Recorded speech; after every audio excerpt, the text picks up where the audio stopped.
Welcome to our January 2019 County Legislative Update. I'm Onondaga County Legislator Kevin Holmquist. We started the year in January here really in historic fashion. Our very first meeting, we took up what traditionally is the biggest issue every decade, and that's the sales tax distribution formula, along with the VIP program. So 10 years ago, we had this issue come up, as it does every 10 years, and we debated it for months. The county executive and the mayor at the time were not collaborative with the towns and the villages. There were lots of arguments. It was on TV every night, very negative tone. We eventually got there, but it was a very tough process. This year, at our very first meeting, it passed with all but one vote on the sales tax vote, and the VIP program passed unanimously, so we were very proud of that. So what happened? What changed? Well, we have new leadership at the top, new leadership in the county legislature, and all of us in the towns and villages have always worked well together. But it all starts with Ryan McMahon, our new county executive. Ryan met personally for months with all of our town supervisors, town board members, all of our village mayors, and the village trustees. He already had a great working relationship with all of them for many years, so even when he was still the chairman of the county legislature, he was meeting with them and setting the stage for a new sales tax formula, which basically takes the local portion of the sales tax and distributes it amongst the local governments. And the new agreement is from 2020 to 2030. So the proposal was to keep the actual sales tax distribution the same, which is roughly 75% to the county and 25% to the city. And there is a small portion, $2 million, that go to the local school districts. So that formula never changed. What did change is our new VIP program for starters. The original VIP program was proposed by myself. I was the sponsor 10 years ago. At the time, it was known as the Village Infrastructure Program. Basically, it was a payment from the county to our 15 villages of $4 million, and it did pass unanimously 10 years ago.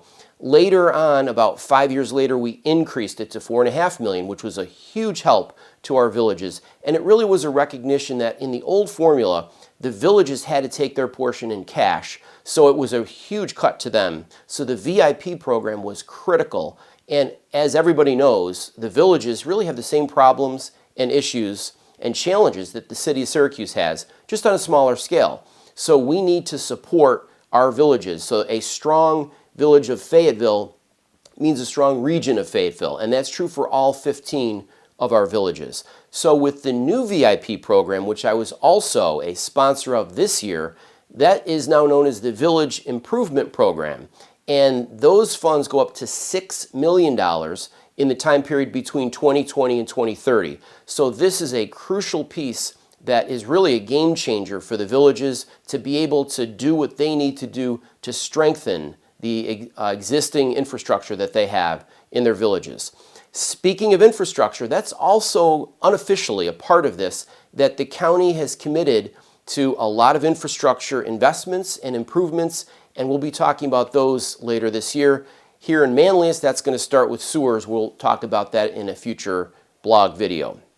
But the towns also have a stake in this, and Ryan worked very closely with the towns and got everybody on board, all the villages on board. So at the end, we've been talking about this for over a year. So the process is something that we're very proud of, and that's really the reason it passed so easily with all but one vote, and the VIP program passed unanimously. So this really sets the tone for working together, collaboration, cooperation, and here we demonstrated that in the very first meeting of the year in what historically is the toughest issue that we face every decade, and it passed very easily. We did not have a single elected official come to our meeting to complain about anything, and only one member of the public came to oppose the sales tax agreement, but everybody else was on board, and it is a very proud accomplishment, and it helps our villages and towns greatly.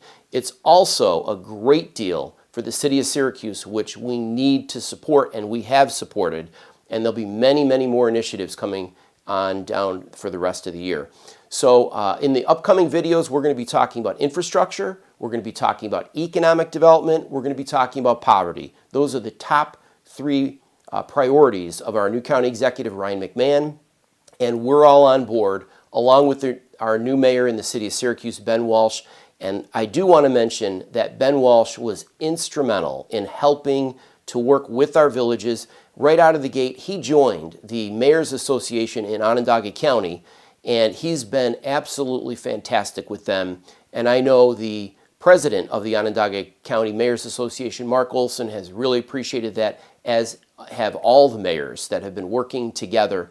And Mark Olson's brought everyone together along with Ben Walsh to make sure that we can work together and be collaborative and cooperative on all the tough issues that we have coming down the pike. So we're looking forward to a great 2019. This is a new era, and it is a game changer, and we are very excited about the future. So with that, I am your voice for good government. I'm Onondaga County Legislator Kevin Holmquist. We'll see you next time.